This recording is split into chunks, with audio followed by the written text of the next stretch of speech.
भगवते वासुदेवाय। दशमोऽध्याय। श्रीशुक उवाच।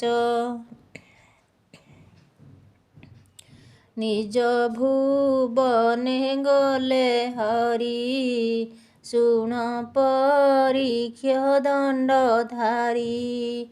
शत्रुगणक सिद्धि देखी असुर मने महादुखी। बलि संगते विचारिले युद्धर उद्यम से कले।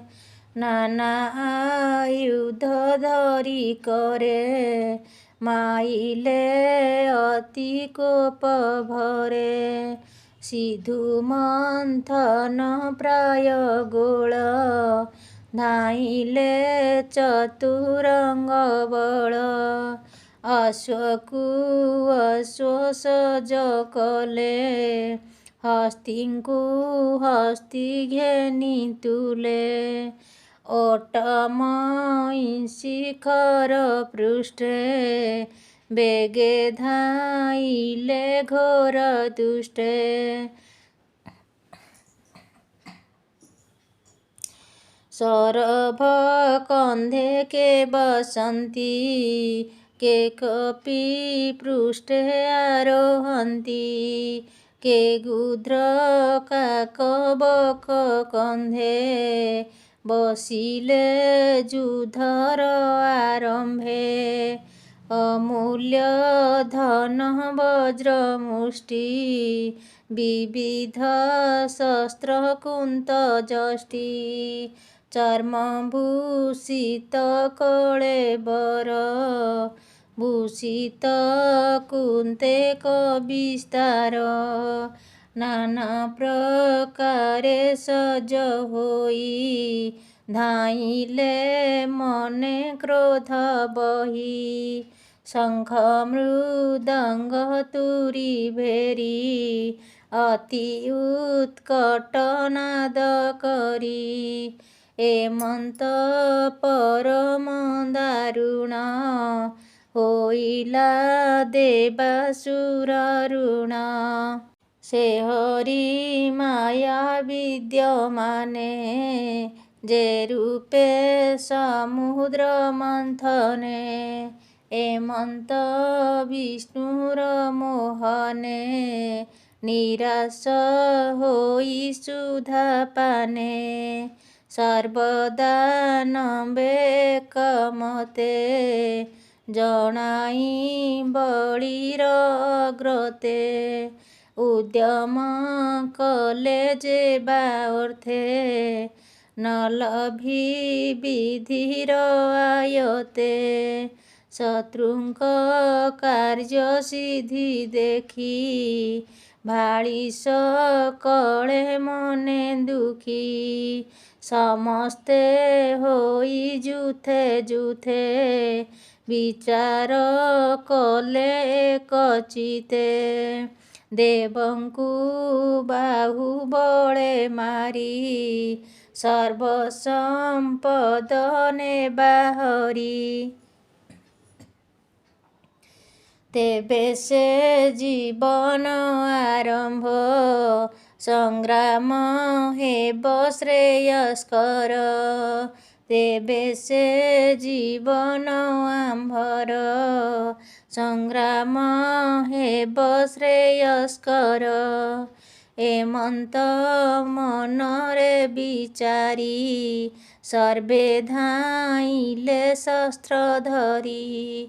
अमृत पाने देवगण इच्छन्ति असुरं स्वभावे विष्णु परायण भये से न करन्ति रण। एमन्ते देवासुर रण निर्घोष परम दारुण। सते बरस निरंतरे समर कले देवासुरे। ଶବଦ କରି ବାହୁନାଦେ ଯୁଝନ୍ତି ତ୍ରିବିଧ ଆୟୁଧେ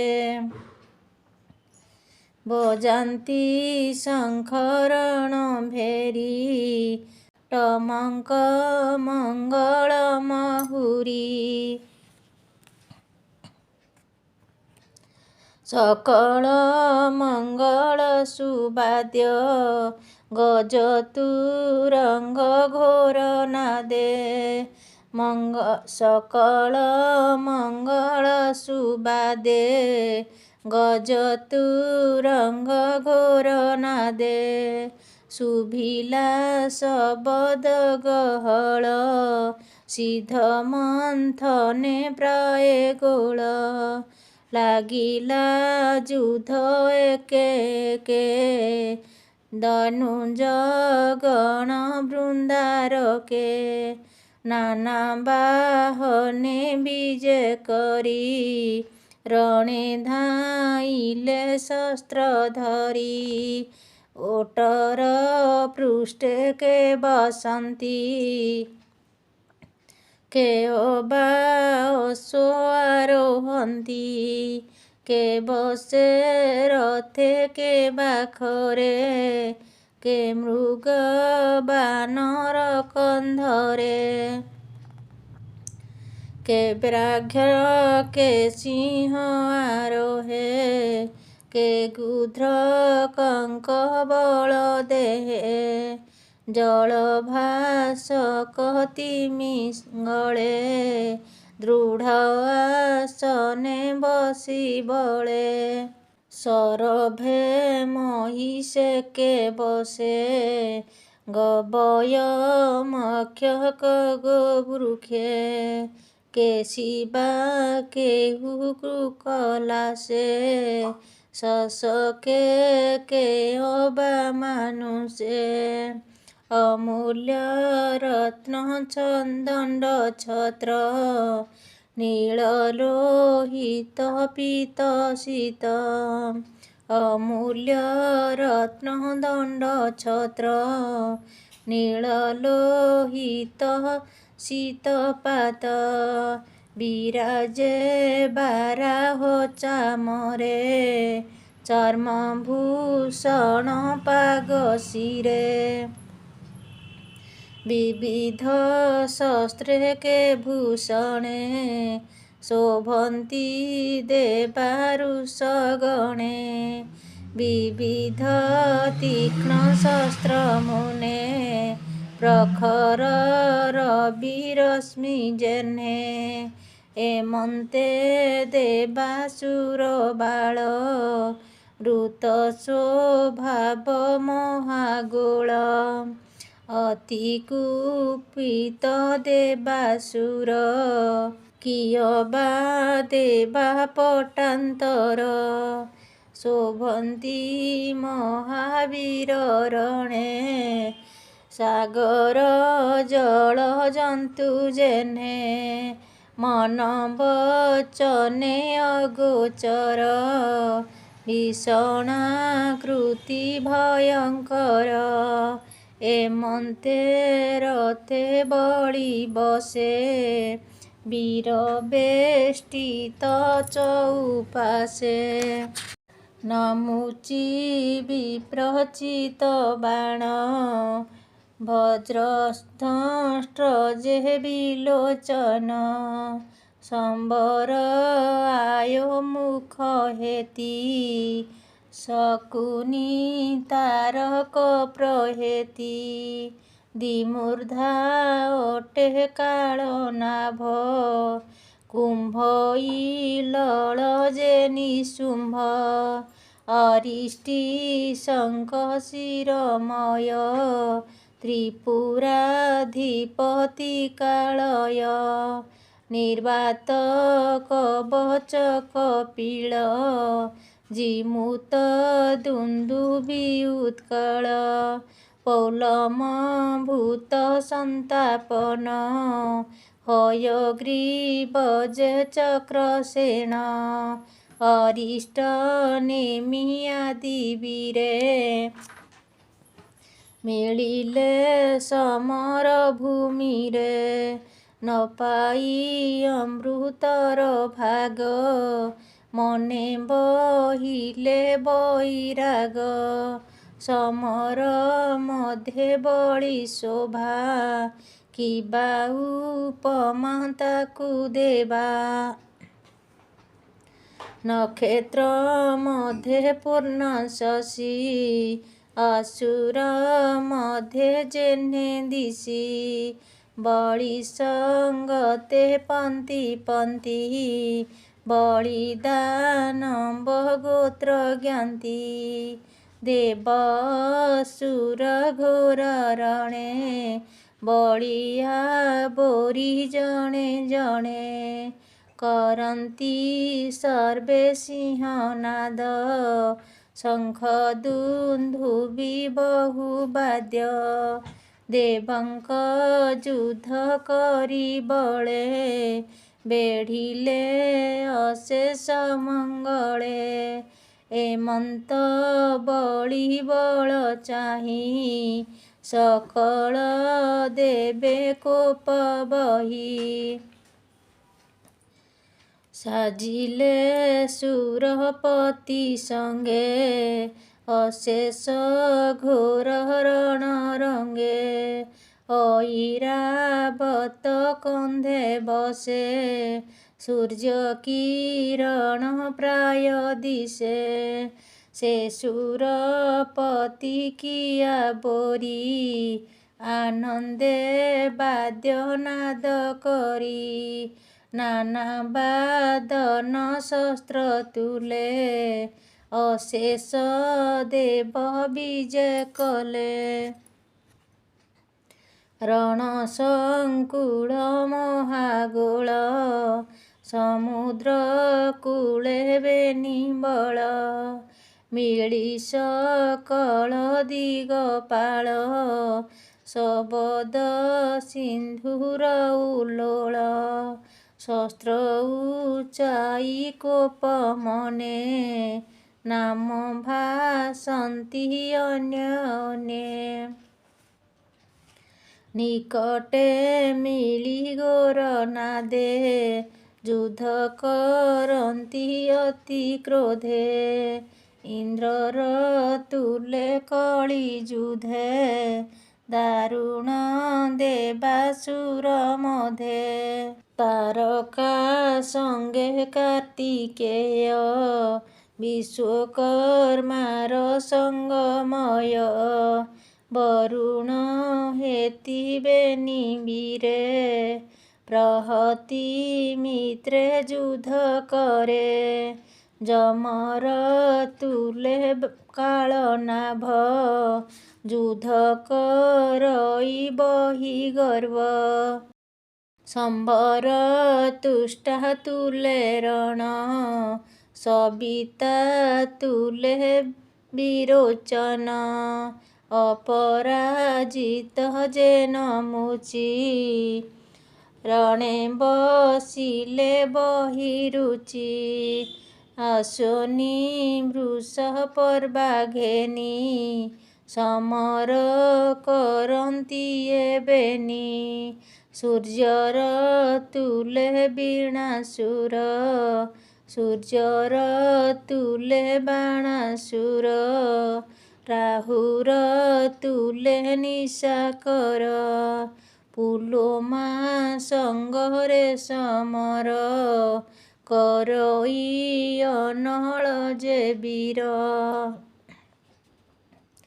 ଶୁମ୍ଭ ନିଶୁମ୍ଭ ବୀର ବେନି ଭଦ୍ରକାଳୀଙ୍କୁ ସଙ୍ଗେ ଘେନି କରନ୍ତି ଯୁଦ୍ଧ ଭୟଙ୍କର ବୃଷା କପି ଜୟ ବୀର ମହିମା ବିଭାବରୁ ସଙ୍ଗେ ଯୁଦ୍ଧ କରଇ ନାନା ରଙ୍ଗେ ଇଲୋଳ ତାପାତିଶ ଇଲୋଳ ବାତାପି ସହିତେ ରଣେ ପଶିଲେ ବ୍ରହ୍ମପୁତ୍ରେ ସନକ ତୁଲେ ଅବ୍ରିଦମ୍ବ।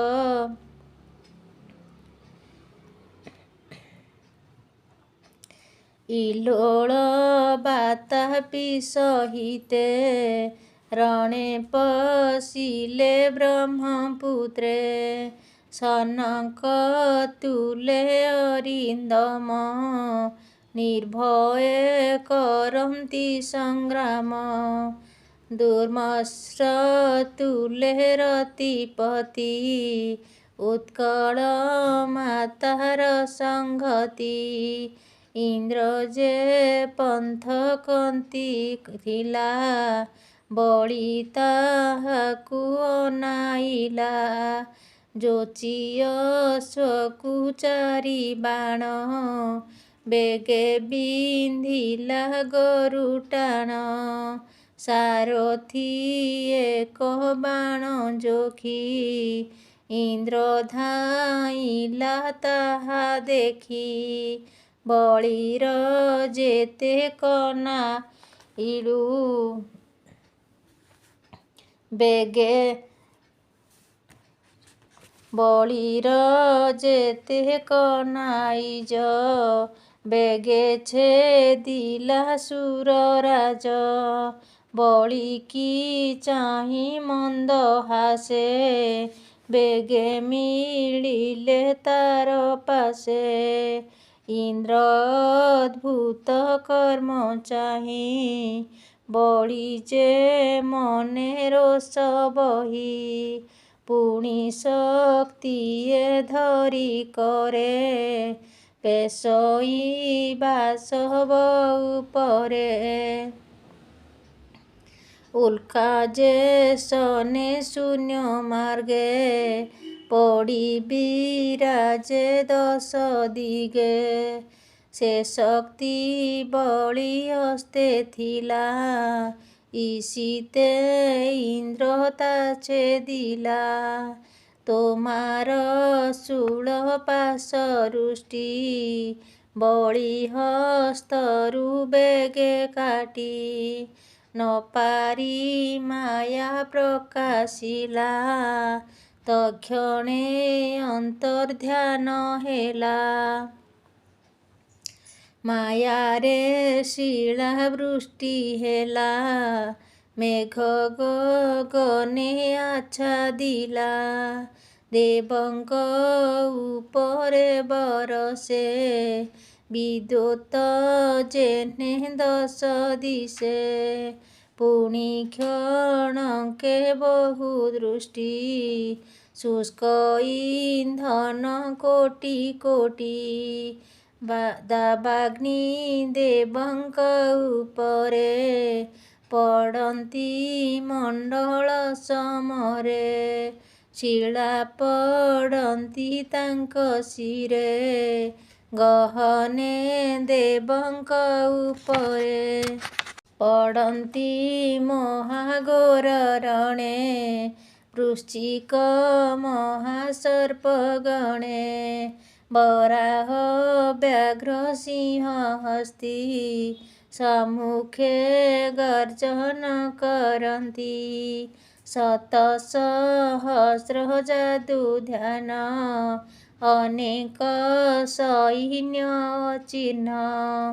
ବିବଶ୍ଚ ହୋଇ ଶୂଳ ହସ୍ତେ ପିଟନ୍ତି ଦେବଙ୍କର ମାଥେ। ରାକ୍ଷସୀ ଗଣ ବହୁ ନାଦେ ସମରେ ମିଳିଲେ ଆନନ୍ଦେ। ପ୍ରଳୟ ଯେହ୍ନେ ମେଘ ମାଳେ ମିଳିଲେ ଗଗନ ମଣ୍ଡଳେ। ଗଭୀରେ ଘୋର ନାଦ କରି ସଘନେ ବରଷନ୍ତି ବାରି।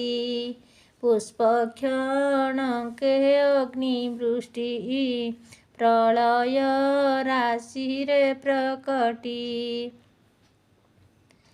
ପ୍ରଳୟ ପ୍ରାୟେ ଅତି ବେଗେ ଅଗ୍ନି ବେଢ଼ିଲା ଚାରି ଦିଗେ।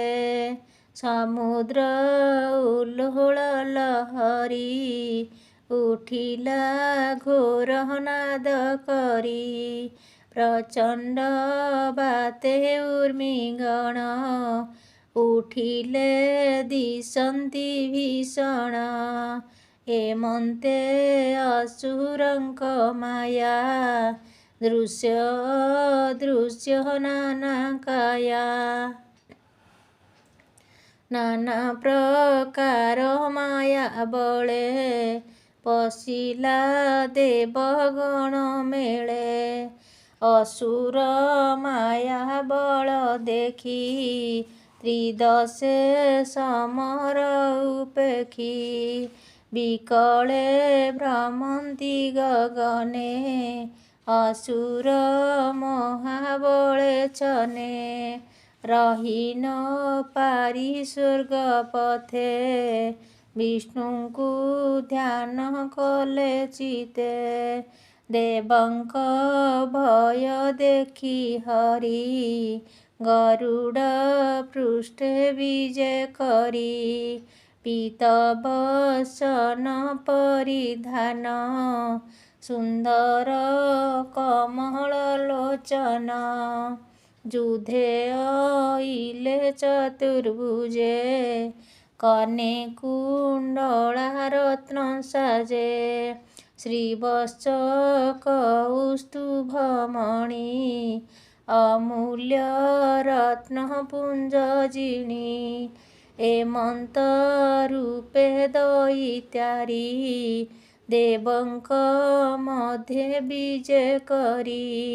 ମାୟା ଦେବଙ୍କୁ ବେଢ଼ିଥିଲା ବିଷ୍ଣୁଙ୍କୁ ଦେଖି ନାଶ ଗଲା। ତେବେ ସେ ଦେଖନ୍ତି ଆକାଶେ ତମଃ ଯେ ସନେ ରବି ତ୍ରାସେ। ଜାଗ୍ରତେ ସ୍ୱପ୍ନ ଯେହ୍ନେ ମିଛ ଗୋବିନ୍ଦ ଦେଖନ୍ତି ପ୍ରତ୍ୟକ୍ଷ। ଅସୁର ମାୟା ନାଶ ଗଲା ଦେବଙ୍କୁ ନିର୍ଭୟ ହୋଇଲା।